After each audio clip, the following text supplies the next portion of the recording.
So Mike Lambert is Global Education Director of Inspired Education, and he's responsible for over 90,000 students in 119 schools across 6 continents. Welcome, Mike. It's great to have you here. I wonder if I could ask you about making students ready for the working world. We've heard a lot about how AI is going to change. You're at the absolute cutting edge of students. So tell me, what are you doing to help your students across all the different continents to prepare for this very different world we're going to see? Yeah, it's a really interesting, I suppose, and very timely question. There are 2 things, I suppose, that the group are looking at. The first of which is allowing our students to gain exposure to leading edge technologies. So the first of which is a partnership that we have with Meta. So across all of our schools within the group, our students are exposed to the metaverse through VR headsets in order to experience the virtual environment.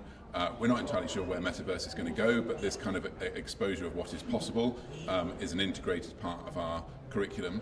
The other part that we use is we've partnered with a company called Century Tech. So Century Tech are a machine learning model which basically produce learning resources around maths, English and science for the English National Curriculum, and students are tested on the content, and if they get answers wrong they get sent more nuggets of the same information. If they get it wrong for a second or third time, they get to watch a video that upskills them to the level that they need to. So effectively it's adaptive learning for students based around English, maths and science. So that's on the kind of technology and AI use side, but there's another whole part of this, which is how do students learn to use AI responsibly. So just after today's session, I'm actually going to be sitting down on a call for 90 minutes with a group from MIT. So about 12 to 18 months ago now, UNESCO put together an AI competency framework for teachers and an AI competency framework for students, which basically outlines at a very high conceptual level what teachers and students need to know in the age of AI. So we're talking about things like AI literacy, the ethics of AI, AI applications, how large language models work, like ChatGPT, and also how to use artificial intelligence to support students with their learning, whilst also, recognizing those ethical boundaries of academic integrity. So the high-level framework is brilliant, and you look at it and you think, okay, great, but what does this actually look like in practice in a school? So what MIT did was they took the UNESCO AI competency framework and they've written a curriculum from the age of year 3 right the way through to 18-year-olds in year 13 in 1-hour bite-sized nuggets which cover all of these areas. So basic AI literacy, applications, ethics and careers. And they've called it Day of AI because originally they were trying to make sure that all schools had at least one day per year that they dedicated to the emerging field of AI. But now it's evolved, so you can do a drop-down day if you want. You can have an entire week based on AI, or if you want to, you can integrate 1 lesson per week of this AI curriculum. The great thing about the MIT program is it's completely free of charge. It's a Creative Commons course, so Day of AI is a non-profit. And for a group the size of Inspired, it makes an awful lot of sense for us to be able to partner with someone like MIT. That's what we're exploring today. It's not signed, sealed and delivered just yet, to see if we can actually roll this out across our 119 schools, because however keen we are as educators, the field is evolving and emerging so rapidly that whatever curriculum we choose to put in place is almost certainly going to be out of date before we've actually finished it, so it needs to be updated iteratively and continuously. The good news is that MIT and the Day of AI program have taken it upon themselves to continuously update this curriculum on behalf of those schools that want to use it. That sounds amazing, and incredible that you're integrating that into your schools and thinking about that already, especially from year 3. Yeah. I'm just wondering how you feel about preparing students for this new world of work where AI potentially will take a lot of jobs. I know that sometimes businesses feel that schools aren't preparing students properly for the working world, but I think you have a different perspective on that. So tell me about that.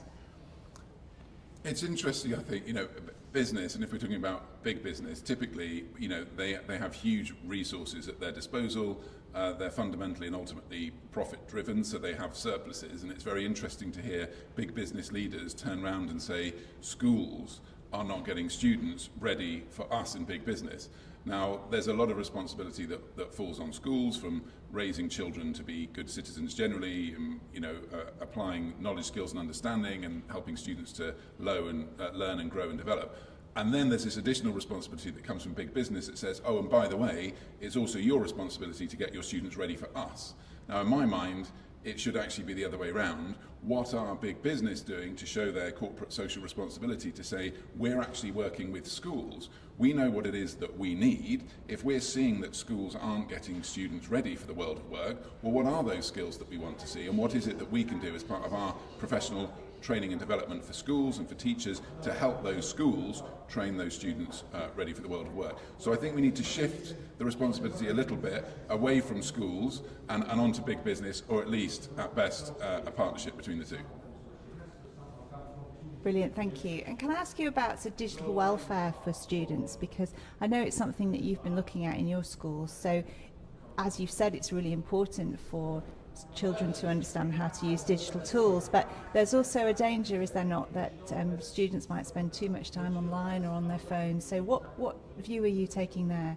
Yeah, it's a very good question. I think digital safety, and again, it's such an emerging field that I think whatever we put in place today has to be revisited tomorrow and the next day and the next day. But as a group, we've taken the policy of being a completely mobile phone-free schools group. So there are no mobile phones technically accessible by students in any of our 119 schools. So this involves actually a partnership, though, between the school, the students and the parents. So a blanket mobile phone ban doesn't necessarily work. I mean, students who are absolutely determined or hooked on their devices and they want to use them during the school day, they're going to find a way. They're going to hide the mobile phone or switch it off, put it in the bottom of their bag, then at break times or at lunch times or in the school toilets, they're going to get their mobile phone out and use it if that's what they want to do. So some schools have introduced these Faraday pouches. Yeah. One of the sort of more famous brands is the Yonder pouch. Yeah. But the technology of the Faraday pouch, which blocks the signal, isn't actually the solution. It's part of the solution because, again, very determined students who actually want to work their way around this will get a burner phone or a cheap phone. They'll put that in the Yonder pouch, get that locked for the day, but keep their actual phone in their pencil case or in their bag. So for us, what we're doing is we're working in partnership. We have to communicate to the students why we think a mobile phone ban is a good thing. So there's plenty of research out there that suggests that if you're in deep work, if you're in the zone of learning, and then you check your device, it takes you at least 20 minutes to get back into that sort of deep thinking. So, what we want our students to do for the most part during the school day is to activate hard thinking and to be in that zone of deep learning. But if they're constantly checking their mobile phones, then they're going to be constantly distracted. So for us, it's about communicating to the students through our PSHE program why a mobile phone ban is a good thing, but it's also getting the parents on side and on board. So there's only so much that we can do between the hours of 9 to 5 or 8 to 4 to ban the mobile phones in schools, but as soon as students go home from 4 p.m, if they have unfettered access to their phones or to their devices, that actually becomes the responsibility of parents. And it's increasingly incumbent, I think, upon parents to take on that responsibility to make sure they're putting appropriate guardrails in place at home for students. Brilliant, really interesting answer. Thank you very much, Mike. And finally, how important do you think the role of the school is for students who are moving with their families in part of a relocation package, and how can that school community help them to assimilate and settle into the new culture?